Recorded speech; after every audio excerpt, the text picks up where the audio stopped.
The best thing is quite literally the best thing that you could want in a C-drama right now if you need an absolute big shot of happiness. This show is like my happy pill.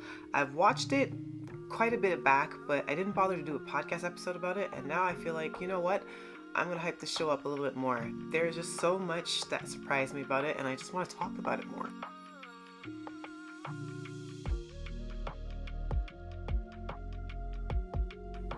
Hi, I'm Monique. I am the host of Off by Purple Heart podcast, where I talk to you about K-dramas, C-dramas, BTS, and so much more.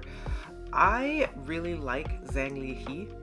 I think he is very good looking, and he has one of those faces that is just very captivating. And I've watched him in his work from My Journey to You, which hilariously enough the show does reference The Best Thing, and I watched The Cunning Palace with Beilu as well, and I was about episode 35, I think. I'm not remembering. I know I have to go back and finish watching the show. Maybe it's episode 32. In any case, he's very captivating.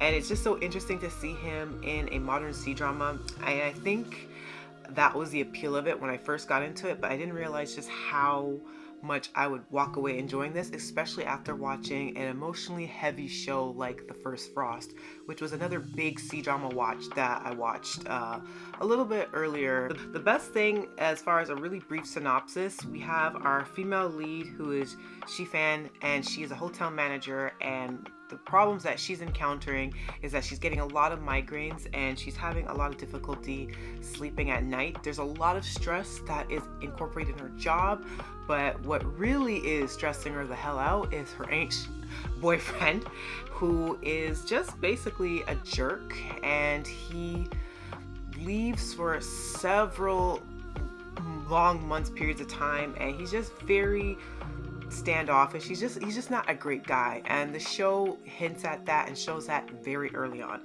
Any case, she is suggested to visit a TCM clinic and get a remedy for her insomnia, which then causes migraines during the day and is just disrupting her sleep pattern and her quality of life in general. So she ends up meeting with Zhang Li's character, Suyi.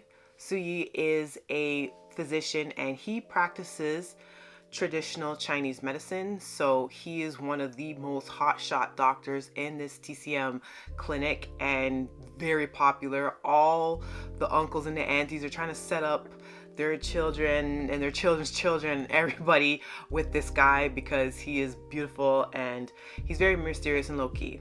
So she goes and they meet, and there is chemistry sparking every which way. He ends up giving her some concoctions to help her with her nightly rest, and you and I as the viewer are just captivated by these two incredibly pretty people being all charismatic and pretty together, and then the story carries on. The best thing is definitely not a show if you're looking for something super plot heavy. You're looking for something that's going to have a bunch of challenging, twisting storylines and a bunch of surprise twists and turns. That's not what the show is. The show is very straightforward. It's very simplistic, and honestly, a lot of the show is just very aesthetic heavy. I think part of the promotion for this show is that it's supposed to be a healing drama, not just within the subject matter within the show, but just the aesthetics of it, that there's like so many beautiful shots of so many different ranges of flowers, and there's so much focus on Chinese traditional medicine, and typically every title card for every episode will give you a hint as to the type of medicinal medicine, medicinal type properties, or the type of root, or whatever is being referenced as the frame point for that episode. They will have like a little bit of a snapshot of some information about like a medicinal herb or flower and how it kind of relates to the overall arching theme of the episode. But the thing that really stands out to me is the very natural chemistry that these characters have. Now, when it comes to doctor-patient relationship, for some reason that didn't really bother me, because in most circumstances, in real life, absolutely, it's not an appropriate thing to do, and there's definitely stipulations that are usually detailed that healthcare professionals, at least in the West, that is an absolute no-no as far as getting involved personally with a client, even if they're a consenting adult, even if it's like one-off appointments, it's still something that's particularly frowned upon. And I understand it because it's like a conflict of interest kind of a thing. But outside of that, I think this show did a really great job in showcasing their chemistry early on. Like, I was so hook, line, and sinker, and they don't cross the boundary or the line when she is with her boyfriend, but it's so clear early on that he's just not a great dude. And not going into like heavy spoilers, but there is a pretty big showdown and he really shows his ass, and it's not cool. But I think Suyi is like the greenest of green flags. He's like a green forest. I love his energy. I love his calming spirit. And I think Shifan really needed that kind of grounded personality. And as I said, these are two extremely attractive actors. Even like the actress, Shu Han, she is very pretty. And there's just something very soothing about her presence, and she brings a lot of life into this character. They're just very sweet together. I enjoyed the romance. I enjoyed all the scenes together where they're cooking together, just getting to learn about one another. I think this show is very much slow burn. It's very much heavy aesthetic and vibes. It's not going to be for everyone. As I said, if you're looking for something super plot heavy, I can see you getting bored very quickly. But if you're someone that enjoys good chemistry, you enjoy an atmospheric show that has a lot of beautiful aesthetics, and you enjoy just the sweetness, healing properties of a show, and you just want something to kind of de-stress and watch and feel calm and soothed, I think this is the best thing.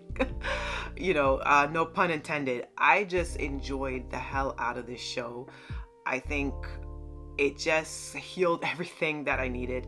The first Frost, I enjoyed it for what it was, but it's definitely a more heavy show emotionally, and I felt like I kind of ran a marathon when I finished it, and I think this show was like very much a soothing balm for it. I wish it was more readily available. I was under the impression that this show was on Netflix, but it's not. It's on iQIYI and other sites, but iQIYI is the main streaming platform for it. But I've talked about this show on Instagram because I have an Instagram account, y'all, by the way, you should follow. And it's off by Purple Heart as well. And I talked about the show there, and so many people were like, I'm not finding the show. Where the hell is it? So it's on iQIYI.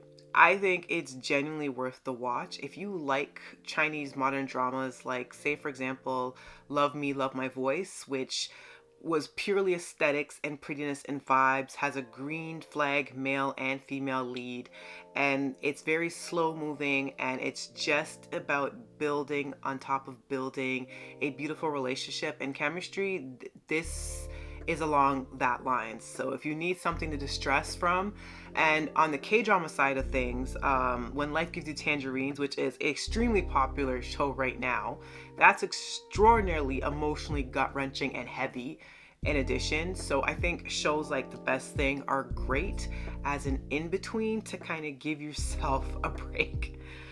Because for even shows that are amazing and great, are well written and are captivating and have really heavy, dense plot lines, sometimes you're just not in headspace and you just kind of need to take a step back. And I think these shows are really good palate cleansers.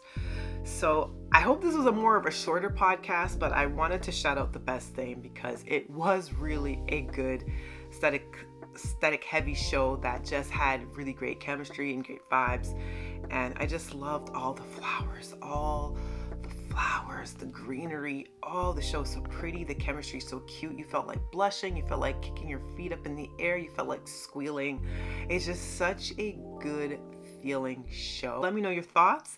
Have you watched The Best Thing, or are you looking for a more comforting, healing C-drama to kind of take you into spring? I think this is like the pitch perfect tone show for you if that's your vibe. If you're watching this via YouTube, please interact in the comment section below. If you're listening or watching via Spotify, please interact with Spotify's platform. They've updated it quite a bit. You can absolutely leave your commentaries there as well. And if you're listening via Apple Podcasts, please, I would love to hear your thoughts. I think the show is great. And let me know of any other C-dramas that you're watching right now. Till next podcast. Bye.